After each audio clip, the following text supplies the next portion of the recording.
We're going to take a look at business news now, starting with a title that no brand will want to earn, that of Worst Plastic Polluter of the Year. And the winner for 5 years in a row is Coca-Cola. Charles Pellegrin, our business editor, is here with more. Yeah, that's right, Aaron. And this is according to an annual brand audit run by the NGO called Break Free from Plastics. Their data is based on the plastics collected among trash by citizens around the world and shows a disconnect between Coca-Cola's public commitments against plastic pollution and the actual impact of their business, something that's even more pronounced by the fact that the company is an official sponsor of the COP27 currently taking place in Sharm el-Sheikh in Egypt.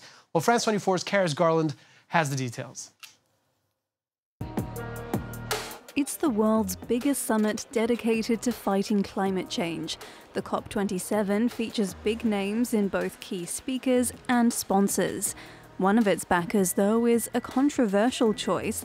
The Coca-Cola company was on Tuesday named the planet's top plastic polluter for the 5th straight year. First place, the Coca-Cola company. Environmental activists say the company is using the COP as a lobbying platform. They make suggestions to decision makers that are in their own interests. They pollute discussions. These companies should be an issue on the agenda, but they're given a seat at the table.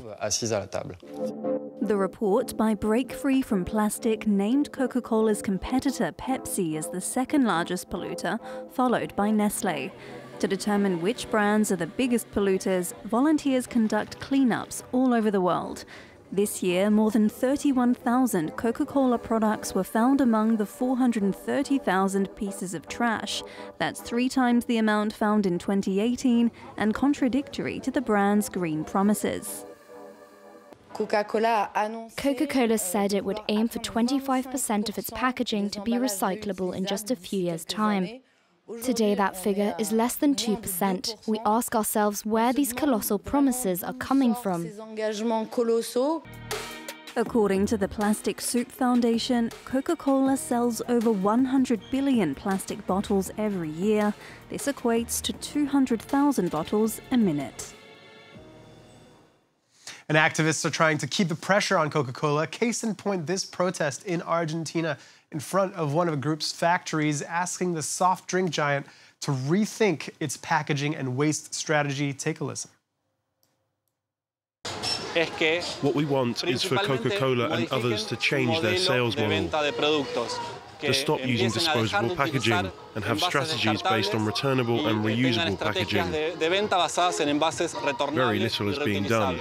Almost nothing to try to produce less waste, which we believe should be a priority. And a quick look at the stock markets in East Asia now. Shares trading mostly lower this Wednesday as world leaders are meeting in Bali for the second day of the G20 and discussing what Poland says is a Russian-made missile hitting the territory. On a more positive note, investors will also have noted the meeting between U.S. Treasury Secretary Janet Yellen and People's Bank of China Governor Yi Gang. Yellen saying they discussed, quote, global macroeconomic and financial challenges, including economic prospects. Let's take a look here. You can see the Shanghai Composite down almost 0.5%. The Hong Kong and Hang Seng, the Hang Seng in Hong Kong down by just over 1%. And staying in China, where the number of confirmed cases of COVID-19 has been going up lately, putting a strain on the country's zero-COVID policy, a strain that's being felt especially by local governments who are asked to front the bill for this policy, specifically for mass testing. The country's main COVID test companies are reporting a sizable increase in unpaid fees, soaring 90% over the year to 38 billion yuan, or around $5.4 billion. So with an economic slowdown caused partly by these costly lockdowns, the tax base for many local governments has been significantly reduced.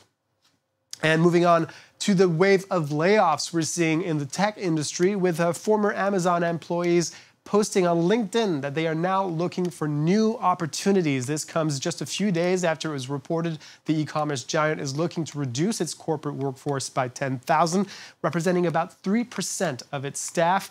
Among those posting were people working in Amazon's Alexa virtual assistant business and the Luna cloud gaming platform division.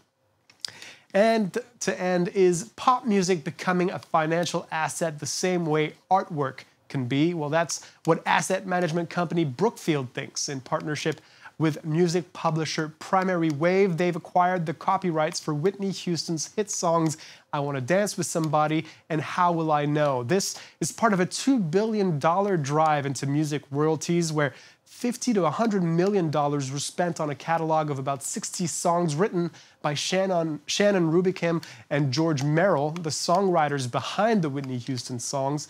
The rise of streaming platforms, Aaron, like Spotify, has made the acquisition of hit songs a really appealing investment. Indeed. Charles Pellegrin, thank you very much for that business update.